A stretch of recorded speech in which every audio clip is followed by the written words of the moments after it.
It is the DOUG here, and it's time for my NFL wild card picks. Also, I'm giving out my best and worst awards for this season.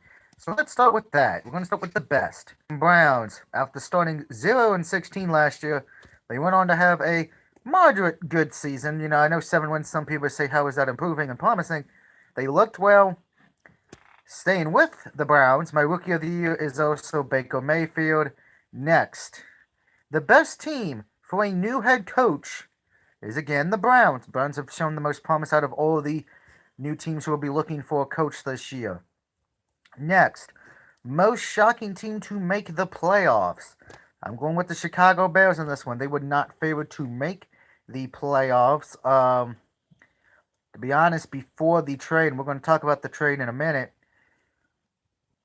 they were not favored to win. Everybody had Minnesota or Green Bay, but as we saw, that did not happen.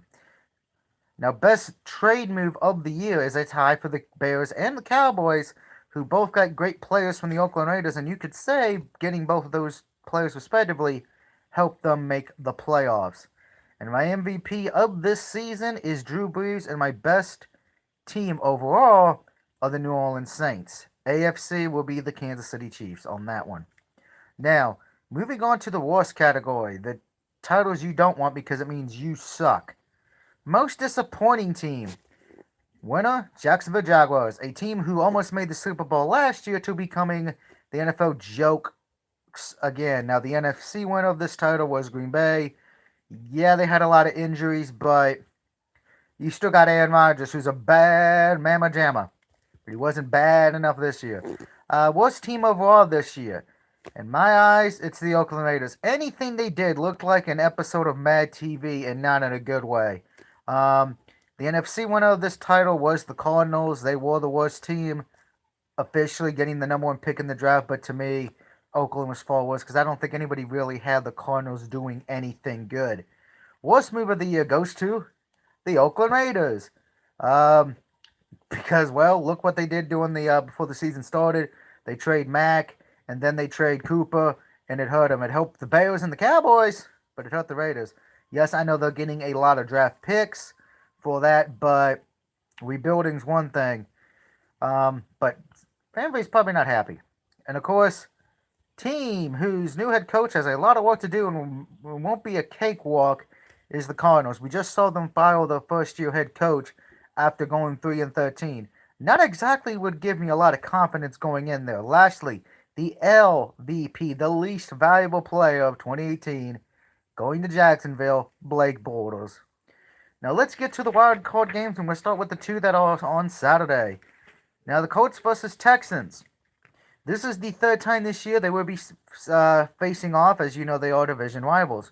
What is funny about this, though, the road team has won both meetings this year. Week 4, Texans won at Indianapolis 37-34, which started the winning streak. And ironically enough, a few weeks ago in the second meeting, the Colts got payback, beating the Texans 24-21 and ending that gorgeous streak of the Houston Texans. But that being said, to me, it came down to the QBs, and I'm taking Luck and the Colts to get the second road win over the Texans. To me, Luck also has some playoff experience, not a lot, but I think it's going to be enough. Plus, my issue with the Texans is, yes, their defense may be better, but again, it's their offense. We've seen them make some mental mistakes, and of course, the quarterback play style, which that gets me to my next. It gets me to a game on Sunday we're going to be discussing because I had a hard time with that pick. But let's get to the other Saturday game. It is the second game of 3 rematch games this weekend. We had the Seahawks going to face my Cowboys. Now, in week 3, the Seahawks won by Cowboys 24-13, but that was not a home game. That was a home game for the Seahawks, and Cooper at the time was not playing for the Cowboys. So, yeah, I'm taking the Cowboys here to win this game. And actually, Dallas has been great at home, only losing one home game this year. So, yeah, it's not been great on the road. Next, the last of the rematch games from this season, we had the Chargers taking on my mom's Ravens. Now, a few weeks ago, the Ravens did win a road game, beating the Chargers 22-10. That kept the playoff hopes alive for the Ravens and actually got them in after all was said and done. That game was very important. Now, this game, you have to ask yourself, what do you trust more? The Chargers offense or the Ravens defense? For me, in this game, I do like Phillip Rivers.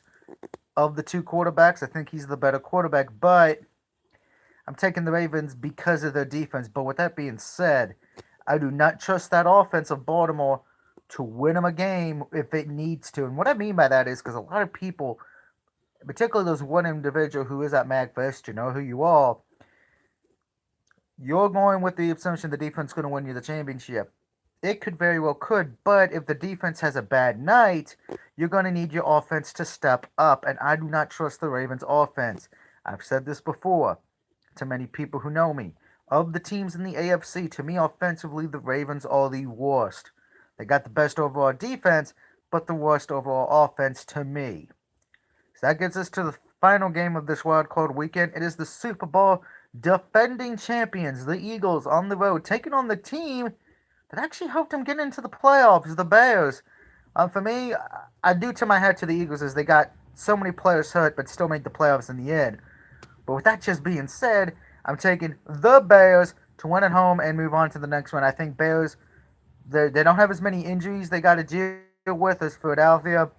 And if Philadelphia does win, it's going to be an interesting quarterback situation we have in the upcoming weeks. But until then, just as a recap, I have Colts, Cowboys, Ravens, and the Bears winning. Let me know what you think in the comment section below. Do you agree or disagree? And until next time, if your team made the playoff, congratulations. If they did not, enjoy the golf. And as far as for Monday's game, Alabama and Clemson, I'm hoping Clemson wins, but I'm not holding my breath. Have a good night, everybody.